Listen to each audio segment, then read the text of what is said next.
কি হয়ে যাবে? কি হয়ে যাবে? সাপ হয়ে যাবে। এখান দ্বারা শিক্ষা কি রে ভাই? শিক্ষা কি এখান দ্বারা? শিক্ষা হচ্ছে you have to be according to demand of situation. অবস্থার চাহিদার আলোকে, যেটা আরবিতে আপনাদের বলে মুক্তাদাল হাল, নাকি অবস্থার চাহিদার আলোকে আপনাকে নিজেকে তৈরি করতে হবে।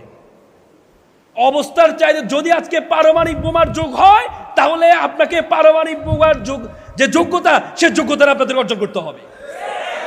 আজই যদি ইনফরমেশন টেকনোলজির যোগ হয়, তাহলে আহমেদ এডুকেশনের মাধ্যমে আপনাদেরকে সেই শিক্ষা অর্জন করতে হবে। আল্লাহ তাআলা আপনাকে অনর্থক সৃষ্টি করেন নাই। আল্লাহ তাআলা আপনাকে অনর্থক সৃষ্টি করেন নাই। আল্লাহ তাআলা আপনাকে কাজের জন্য সৃষ্টি করেছেন।